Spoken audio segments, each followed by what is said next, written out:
Remdesivir, जो कि एक एक्सपेरिमेंटल एंटीवायरल ड्रग है, को अप्रूवल मिलना क्या सच में कोरोना वैश्विक महामारी का विकल्प साबित होगा, या फिर यह पिछली बार की तरह हाइड्रोक्सीक्लोरोक्विन की तरह ही सीमित रह जाएगी?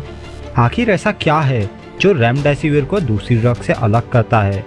ये आखिर काम कैसे करती है और क्या है जो आपको जानने की जरूरत है, जानेंगे आज के इस हिंदी मेडिक के शो में। तो चलिए शुरू करते हैं। Broad spectrum antiviral agent remdesivir, जो कि जिलियड साइंसेज इंक का एक न्यूक्लियोटाइड एनालॉग प्रोड्रग माना जाता है, जिसका मतलब ये है कि ये हमारे शरीर के डीएनए से जुड़कर एक वैक्सीन जैसी कंडीशन बनाती है।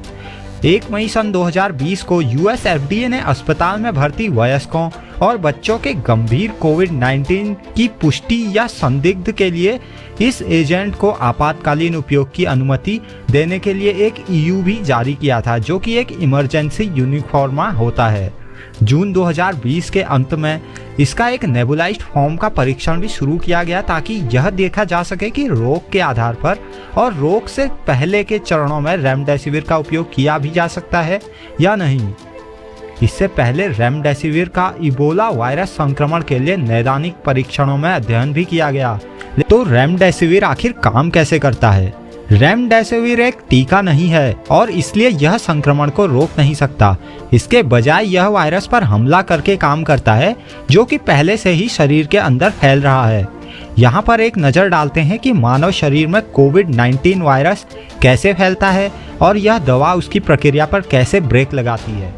पहले चरण में सेल के प्रोटीन बनाने वाली मशीनरी का उपयोग किए बिना वायरस मल्टीप्लाई नहीं किया जा सकता, तो इसलिए वायरस इन्हें सबसे पहले एक स्वस्थ कोशिका में प्रवेश पाने की आवश्यकता और निर्धारित करता है। वायरस एक आनुवंशिक कोड जारी करता है, जिसे डीएनए कोड भी कहा जाता है। वायरस कोशिका के साथ फ्यूज हो जाता है और एक बार अंदर यह आरएनए ब्लूप्रिंट की तरह स्ट्रैंड को छोड़ देता है। आरएनए एक ऐसा तत्व होता है जो आनुवंशिक कोड की एक स्ट्रिंग के तौर पे काम करता है, जिसमें इस वायरस की सटीक कॉपीज बनाने के निर्देश भी छुपे होते हैं। अब तीसरे चरण में आनुवंशिक कोड प्रोटीन में परिवर्तित हो जाता है, जिससे होस्ट सेल में छोटे कण, जिन्हें राइबोसोम भी कहा जाता है, आनुवंशिक सामग्री को पढ़ने के लिए पहले से ही प्रोग्राम होते हैं। तो जब यह वायरस का आरएनए राइबोसोम से गुजरता है, तो राइबोसोम वायरल प्रोटीन का उत्पादन अपने आप ही करने लगता है। वायरल आरएनए की पूरी कॉपीज बनाने के लिए प्रोटीन की आवश्यकता होती है।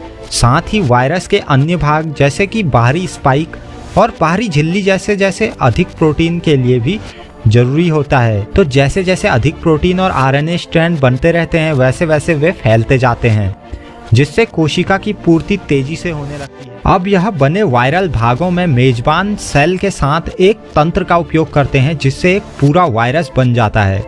जब पूरी तरह से यह लोग इकट्ठे हो जाते हैं, तो वायरस अन्य फ्रेश कोशिकाओं की तलाश करने और फिर से यही प्रक्रिया दोहराने के लिए सेल से बाहर निकल जाते हैं। स्टेप 6 में रेमडेसिविर सेल को मल्टीप्लाई होने से ही रोक देता है।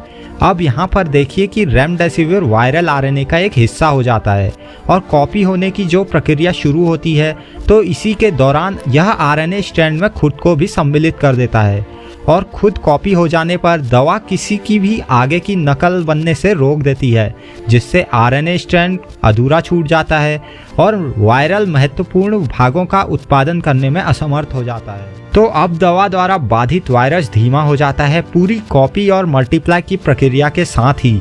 इसका मतलब ये है कि कम वायरस हमारे शरीर में इकट्ठे होने लगते हैं, क्योंकि ड्रग से प्रभावित आंशिक आरएनए वाले डोजपूर्ण वायरस अन्य कोशिकाओं में नहीं जा सकते। अब डोसेज और तरीके की बात करें तो मरीजों को रेमडेसिविर का 10 दिन का कोर्स दिया जाता है, जिसमें पहले दिन में 200 मिलीग्राम और इसके बाद अगले 9 दिनों के लिए प्रतिदिन 100 मिलीग्राम की डोज निर्धारित की जाती है। जिलियड साइंसेज इंक ने अपने हाल ही बयान में कहा है कि अमेरिका के अस्पतालों में लगभग $3,120 एक 5 दिन के कोर्स की कीमत होगी, और यह उन सभी मरीजों के लिए होगा जो इन्हें रेमडेसिविर की ज़रूरत होगी।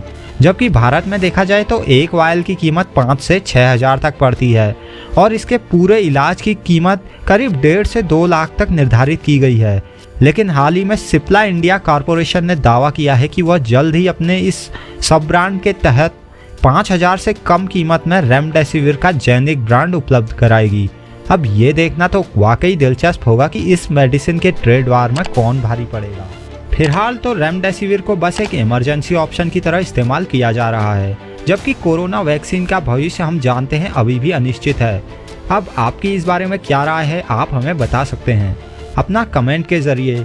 तो चलिए आज के मेडिक शो में बस इतना ही। जल्द मिलते हैं एक और रोचक शो में। तब तक स्वस्थ रहिए और सतर्क रहिए। धन्यवाद।